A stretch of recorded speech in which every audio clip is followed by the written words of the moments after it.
नमस्कार दोस्तों, स्वागत है आपका क्रेजी क्रिप्टो मिंटू में। आप देख रहे होंगे ये बीएनबी से रिलेटेड एक न्यूज़ है। जो बीएनबी और बाइनेंस एक ही बात है। आप देख रहे हो 13 और 14 तारीख का एक डाटा है सामने, जिसमें आप देख रहे हैं कि आउटफ्लो यानी कि लगभग बीएनबी का 5 बिलियन, यानी कि आउटफ्लो हुआ, यानी कि 5 बिलियन एक्सचेंज से निकल गया।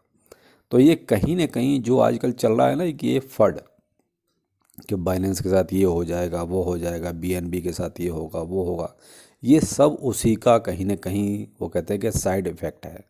और कहीं ना कहीं ये जो प्रूफ ऑफ रिजर्व की जो एक कहते हैं ना कि आफत जो गले पड़ गई है इसके बाइनेंस के, वही सारी की सारी ये इम्पैक्ट जो है नज़र आ रहा है आपको।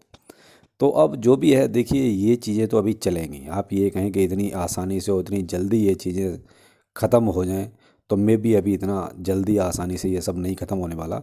ये अभी कुछ दिन चलेगा, क्योंकि स्टार्टिंग ही भाई देखिए बाइनेंस से हुई है। क्योंकि सीजे बाइनेंस ने ही ये सारी चीज़ें शुरू की। भाई प्रूफ ऑफ रिजर्व पहले किसने मांगा? किसी ने नहीं मांगा। और ना ही ये चीज़ किसी ने शुरू की। ये शुरुआत ही बाइनेंस ने की, और फिर बाइनेंस का ही सब गड़बड़ निकल रहा है। क्योंकि अब जो मज़ार से इन्होंने जो ऑडिट कराया, उसने ही सारा बंद कर दिया। तो उससे कहीं ना कहीं वो कहते हैं कि नेगेटिविटी कहीं मार्केट में आ गई, और ये लगने लगा कि यार बाइनेंस का जो प्रूफ ऑफ रिजर्व था, क्या ये सब फेक है या कुछ सही है, गलत है। अब ये तो देखिए धीरे धीरे सारी चीज़ें क्लियर हुई, लेकिन इन्होंने एक अपना बाइनेंस की तरफ से एक यहाँ पर डाटा भी है सामने, जो देखिए अभी लगभग जो है 58 बिलियन, आप ये मान सकते हैं इनके पास अभी रिजर्व है। तो उसमें आप देख रहे हैं पूरी लिस्ट उन्होंने दी है। ठीक है, जो मैं आपको बताता हूँ, लगभग जो है 15.4 बिलियन BUSD, और 11.9 billion USDT, 8.7 billion BTC, 5.9 billion BNB, 5.8 billion Ethereum, और 2.8 बिलियन USDC। तो देखिए यहाँ पर जो चीज़ ज़्यादा होनी चाहिए वो शायद बाइनेंस के पास भी नहीं है। जैसे 2.8 बिलियन USDC, ये ज़्यादा होना चाहिए था, जो कम है। कहीं ना कहीं देखिए इथेरियम भी ज़्यादा होना चाहिए था, तो वो भी देखिए 5.8 बिलियन ही है। BTC 8.7 बिलियन है, जो ये भी ज़्यादा होना चाहिए था। तो जो चीज़ें ज़्यादा होनी चाहिए थी वही उसके पास कम है। मेन सबसे ज़्यादा उनके पास क्या है? 15.4 बिलियन BUSD। तो भाई देखिए BUSD तो उसका अपना खुद का है, BNB है जैसे 5.9 बिलियन है, तो ये अपना खुद का है। तो देखिए अपनी चीज़ का ही कोई स्टोरेज क्यों करेगा, और कोई दूसरा इस चीज़ को मानेगा क्यों? कि भाई अपनी चीज़ तो आप इसका डबल भी रख सकते हो। तो यहाँ भी कहीं ना कहीं बाइनेंस पर ये सवाल उठ रहे हैं। और खैर जो भी है ये सब तो देखिए चल ही रहा है, और आज के लिए चलेगा। मार्केट में ये फंड ऐसे आते रहेंगे। बाकी देखते हैं क्या बीएनबी पे अभी कोई करंट में प्राइस पे क्या इम्पैक्ट चल रहा है। तो अभी हम देखिए बीएनबी, ठीक है, CFC पर हैं, और करंट में जो प्राइस चल रहा है वो $243 में चल रहा है। तो कहीं ना कहीं देखिए ये लगभग 7% गिर चुका है। और अगर मैं 1 घंटे में बताता हूँ तो 1 घंटे में अभी देखिए रिकॉर्ड इसका कुछ इस तरीके से है, लेकिन 24 आवर में लगभग 7% है। जो आप ये मान लीजिए यहाँ पर अभी 263 से जैसे ही ये प्रूफ ऑफ रिजर्व का जो ये निकल के आया, उस टाइम से इसका प्राइस गिरना शुरू हो गया, और तब से ये लगातार गिर ही रहा है। तो अभी लगभग जो है 7% बीएनबी का प्राइस गिर चुका है।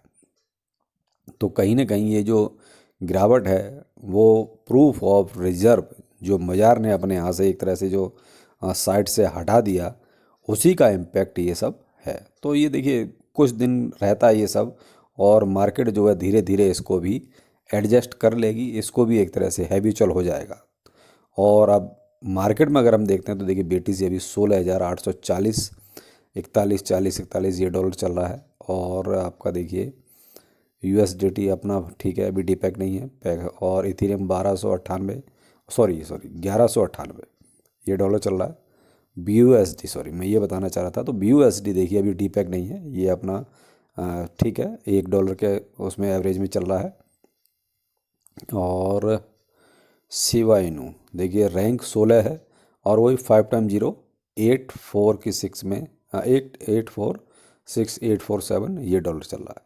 तो कहीं ना कहीं देखिए ये चीज़ें अभी 2 4 दिन और ही ये सब चलेगा, चूँकि अभी एक तो ये सॉरी वीकेंड स्टार्ट हो गया, तो वीकेंड स्टार्ट की वजह से जो है अभी 2 दिन ऐसे ही रहेगा बाई सैटरडे और संडे। उसके बाद मंडे से देखते हैं क्या पोजीशन रहती है, क्योंकि मंडे को ही बहुत सी चीज़ें क्लियर होंगी, क्योंकि अब तो 2 दिन जो है वैसे ही मार्केट जो है स्लो रहेगा, क्योंकि वीकेंड में जो है ट्रेडिंग भी कम होती है और वॉल्यूम भी जो है नीचे ही रहता है। तो कहीं ना कहीं ये इम्पैक्ट दिखाई देगा आपको, और थोड़ा हो सकता है कि गिरावट नज़र आए इन 2 दिन में। एक्चुअल पोजीशन तो देखिए मंडे को ही पता चलेगा, जब स्टॉक मार्केट्स भी सारे ओपन होंगे और अपना क्रिप्टो करेंसी भी। तो क्रिप्टो करेंसी देखिए 24/7 है, लेकिन स्टॉक मार्केट का इम्पैक्ट भी अपनी देखिए मार्केट पर काफ़ी आता है, तो उसका भी देखना पड़ेगा कि जो मंडे को क्या रहता है, वो पॉजिटिव रहता है या नेगेटिव रहता है, तो इसका इम्पैक्ट आपको अपनी मार्केट पर दिखाई देगा। तो अभी तो फ़िलहाल यही है। बाकी हाँ, बीएनबी में प्राइस थोड़ा नीचे ज़रूर है, लेकिन डरने वाली बात नहीं है, अभी उतनी डरने वाली बात नहीं है, क्योंकि अभी मार्केट कैप भी देखिए 817 बिलियन का चल रहा है, जो 862 तक गया था, जहाँ से अभी नीचे आ गया। लेकिन मैंने अभी आपको बाइनेंस का रिजर्व दिखाया सारा, तो वहाँ अभी 58 बिलियन उनके पास रिजर्व है, तो उतना काफ़ी है, सफिशेंट है। आप ये नहीं कह सकते भाई वो कम है, अभी है उनके पास। हाँ, आप उसको नज़र रखिए ज़रूर उस पर, उनके मार्केट कैप पर, क्योंकि जो पूरा स्पॉट में जो उनका मार्केट कैप है, अगर वो कम होता है, ड्रास्टिकली कम होता है, तो आपको थोड़ा सा सोचना पड़ सकता है। लेकिन अभी ऐसी कोई नौबत नहीं है, अभी बाइनेंस सेफ़ है। तो अभी बाइनेंस के बारे में अभी ऐसी खतरे जैसी चीज़ नहीं है। लेकिन अगर ज़्यादा दिन नहीं रहेगा, वो धीरे धीरे अपने आप को हैंडल कर लेगा, क्योंकि बहुत बड़ा हिसाब किताब है उसके पास, बैकअप अच्छा है। तो इसलिए अभी खतरे वाली बात नहीं है, तो आप इससे थोड़ा सा निश्चिंत रहें। तो चलिए फिर मिलते हैं किसी नए अपडेट के साथ। नमस्कार।